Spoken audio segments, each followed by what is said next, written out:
Saan kaya kaming mag-anak makakarating nito dahil napakarami nga naming cravings? Natagpuan kaya namin dito yung mga hinahanap naming pagkain? Ito nga ay ganap namin ng araw ng linggo at sa mga hindi nga nakakaalam, ay di eto na nga, tikukwento ko na nga sa inyo. Kami nga mag-anak ay magkakasama ngayong hapon dahil kahapon nga ay Sabado at hindi nga kami nakaalis. Kaya naman ngayon kahit alas 6 na ng hapon ay eto nga at aalis pa lang kaming mag-anak. Hindi na nga kami nakapag-family day kahapon dahil sa sobrang dami naming ginagawa ay hindi na kami nakaalis dahil nga gabi na.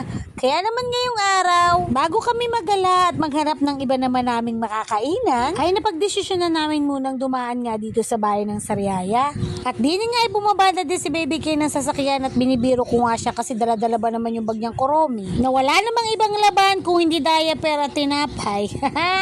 At habang ang si Papa ay nagpapark ng sasakyan, ay sabi ko nga kay Ate Akila, ay mauna na nga kami maglakad. Sadyang nauuna lang si Ate Akila kasi hindi naman nga kami pwede magsabay-sabay, abay baka kami mabangga. At mula nga dito sa dulo ay talaga nakikita ko si Ate Akila na napakabilis nga niyang lumaki. Abay parang kailanan nga nung pag kami pupunta nga rito si Ate Akila ay buhat-buhat ko pa. Pero ngayon nga ay eto nga at kasing laki ko na talaga siya. Dito nga kami dumaan sa simbahan ng bayan ng Sariaya at napansin nga namin na napakalaki nga ng pagbabago nito. Napakaliwalas na at sobrang napakakulay. At dito nga i-pass forward na natin, palabas na kami ng simbahan na kung saan ay mapapansin nyo na nga na napakadilim na nga dito. Paano ba naman pasado 6:30 na nga ng hapon kaya talagang halos pasarado na ang simbahan. Dito na nga ulit kami dumaan sa gilid ng simbahan kung saan nga kami dumaan pagpasok kanina.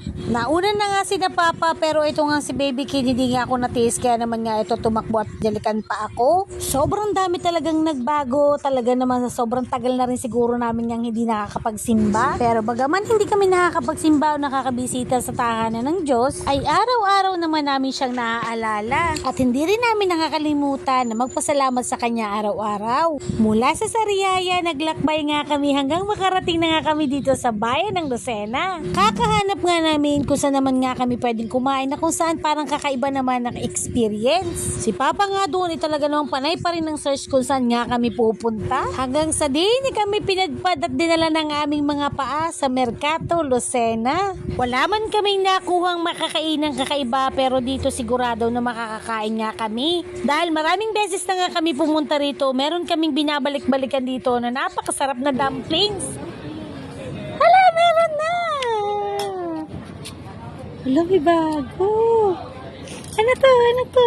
Kakain kayo. Rosemary chicken. Rosemary yan. Wow! Gambay. Parang bago yun ah. At eto na nga yung dumplings na binabalik-balikan namin ni Papa dito na talaga namang sobrang sarap niyan. Kaya naman kung hindi nyo pa natikman ay nakutikman nyo na rin yan na talaga namang sobrang sarap talaga niyan. Eto ang rosemary chicken na never ko pa talaga natikman at na-order dati pa ay titikman ko nga ngayong araw. At eto naman nga naging cravings ni Papa ang pusit na napakasarap din. Samantalang kay Ate Akila ay dito fried siomai. At matapos nga namin kumain, eto nga at naglakad-lakad na kami papunta sa parkingan.